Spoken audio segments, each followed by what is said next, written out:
father, I'd like to take the time this evening to, we can all work together and do the best things for the city, and that we work together and come back out as friends and try to keep this city going and keep us in good intent with the government and good intent with each other, and that we all remain as friends and try to keep things working out together. In his name we pray.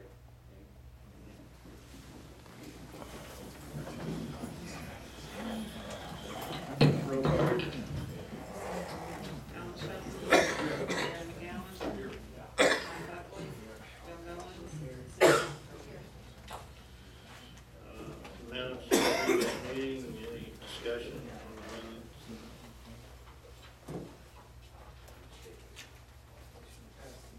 I got a motion to pass, got a second. All those in favor, signify by saying aye. Aye. Opposed, the same. Carried.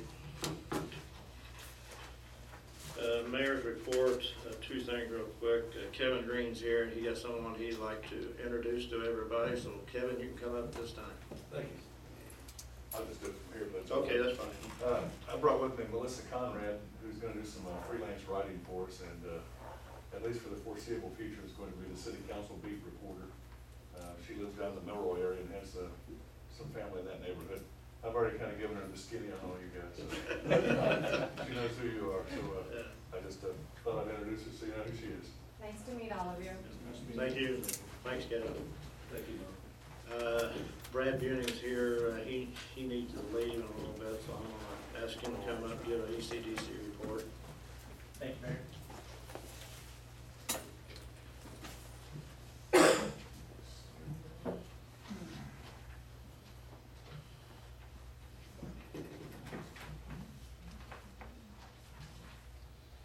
What's coming around, I'm not gonna spend a whole lot of time on this. 2 pages, one's the prospects, one projects, that we have kind of in the hopper right now. I try and check on these every couple of weeks with the state or the site selection companies that have been calling in, requesting information from me, and they all still are pending, as it shows on the very far right-hand side. They're just very slow in coming around, just due to the economy is what most of them say. They're just waiting on a few more things to click before they pull the trigger and start doing a little more information gathering. And the second page is some open projects. The mayor mentioned 16th Street and NDOT earlier, and that's in this, as well as the spec building. We've got a local investment group that we're working with, trying to get that moved forward as well. But what I'm going to talk a little more about this evening is the North Industrial Park in the north end here in Rushville. We're doing a lot of work. The ECDC is trying to get that more backhoe ready, is what we're trying to call it, versus shovel ready. We've got approximately 400 acres out there. We've got the phase 1 environmental complete, full blowing complete, the wetland delineation complete, 1-foot contours over most of it, 2-foot contours on the remainder. We've got a master drainage plan under contract. It's about 40% complete. Street and lot layouts are put together, tentatively flexible.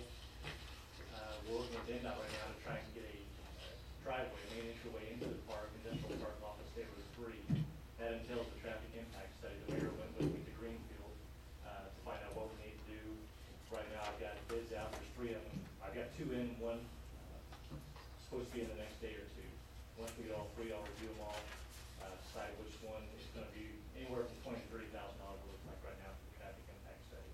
That includes a signalization study to see if it warrants a signal there at the intersection. Excel, decel lanes, center lanes, passing blisters, the whole gamut. So once we get that in, ECDC has given us the go-ahead to spend up to $25,000 on that study. Combined with the contract and the drainage plan, we'll have about $40,000 in it so far, but that'll make it a lot easier, quicker for somebody coming forward. I got 3 companies right now looking at the North Industrial Park that they want X, Y, and Z done. So with this will put us in more of an advantage to get those companies to come to Rushville or expanding within Rushville. We've got the utilities pretty much out there working with another Levon Marshall with NDOT to extend the utilities and see what we need to do, keeping it in or outside of the right of way, and getting that accomplished and pouring under State Road 3.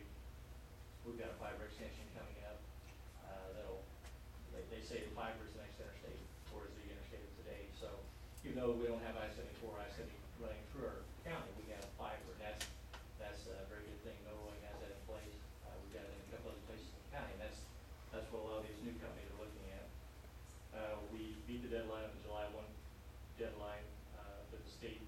enacted for TIF, we expanded our TIF district and we consolidated our TIF districts. Now we have some monies to work with to help pay as we go on some of this infrastructure and the street project once we get the permit from NDOT.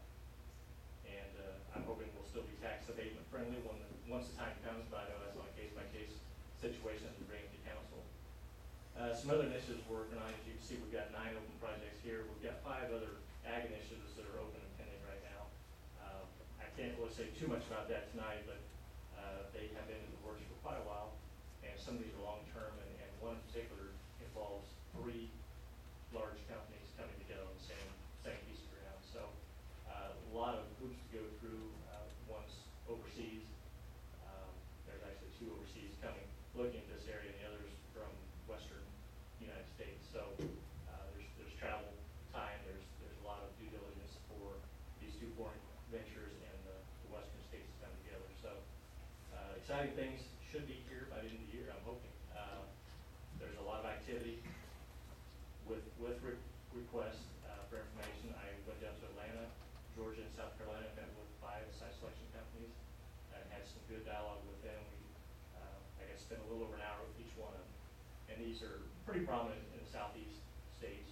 That's why I targeted those particular companies, but just get a feel for them, what's coming around the corner, what trends they see happening, and everything they all have one common thing, it's local data. So we need to get our GIS information we can online.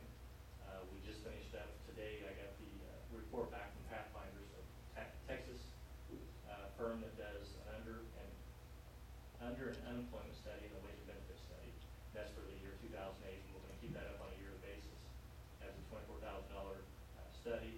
But that's the kind of information that these companies will request. If we don't have it, they're going to require we get it, and that's just more time. So if we've got it in place, they accept Pathfinders as gospel. So we pick the best company to come forward and do the study.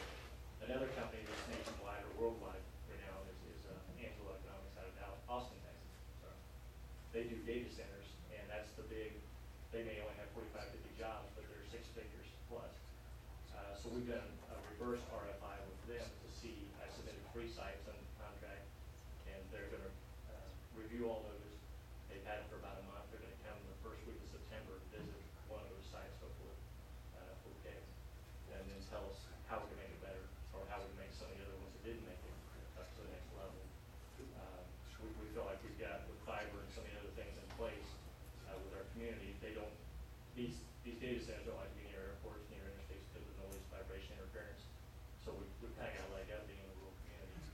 This company cited Google, which is out in the middle of nowhere. So they don't need a whole lot of infrastructure besides heavy electric user and fiber.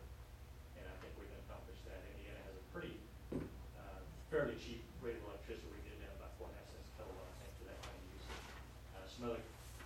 Some other states can get under that, and I think we have a little more advanced work skills for the workforce we have that'll come out of the Pathfinder study that we had completed. So one of the things is we've got another website, Fast Facilities, gets viewed by about 1.5 million site selection companies on a yearly basis, and we have under contract with them 5 sites or buildings that we can put on there on a daily basis. We can change them, although we can track the activity. Right now, about every other day, we're getting a hit on each one of those. We have combined with East Central Indiana, which is the same county regional marketing group, to do this. We've got 50 sites collectively. We got 5, and of the 10 counties, Rush County right now is doing the best as far as activity. So that's encouraging. We like to tout the regional